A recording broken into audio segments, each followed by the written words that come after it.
मित्रांनो, आता प्रत्येक महाविद्यालयामध्ये महा सेवा केंद्र म्हणजेच आपले सरकार सेवा केंद्र सुरू करण्यात येणार आहे।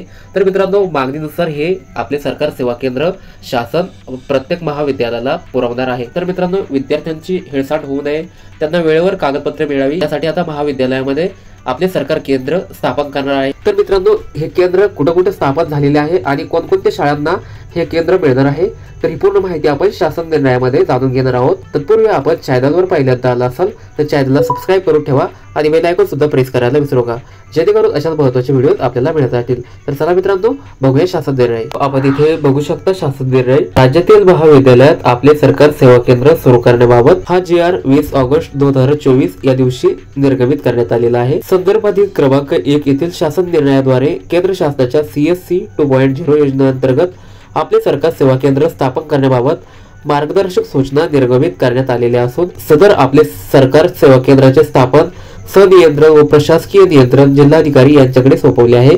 तसेच महाविद्यालयातील विद्यार्थ्यांचे शैक्षणिक दाखले सुलभतेने उपलब्ध होण्याच्या दृष्टीने संदर्भातील क्रमांक 2 येथील पत्रान्वये अहमदनगर जिल्ह्यातील 10 तालुक्यामधील तत्वावर आपले सरकार सेवा केंद्र सुरू करण्यास शासनाने मान्यता दिलेली आहे।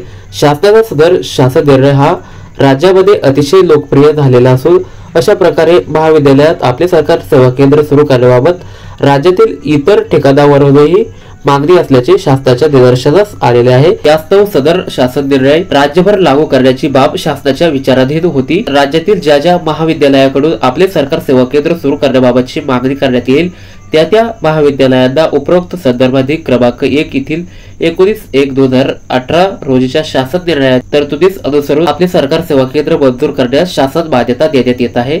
महाविद्यालयातील आपले सरकार सेवा केंद्रास मंजुरी देताना संबंधित जिल्हाधिकारी यांनी संबंधित जिल्ह्याचे पालकमंत्री यांच्या सल्ल्याने आवश्यक ती कार्यवाही करावी लागेल। तसेच सदरील कार्यवाही करताना महाराष्ट्र माहिती तंत्रज्ञान महामंडळ MHIT मुंबई यांच्याशी तांत्रिक सहाय्याकरिता समन्वय साधावा लागणार आहे। तर मित्रांनो, अशा पद्धतीने मागणी केल्यास प्रत्येक महाविद्यालयात हे आपले सरकार सेवा केंद्र सुरू करण्यात येणार आहे। तर ही माहिती आपल्याला कशी वाटली कमेंटमध्ये नक्की सांगा। भेटूया अशाच माहितीसह। धन्यवाद।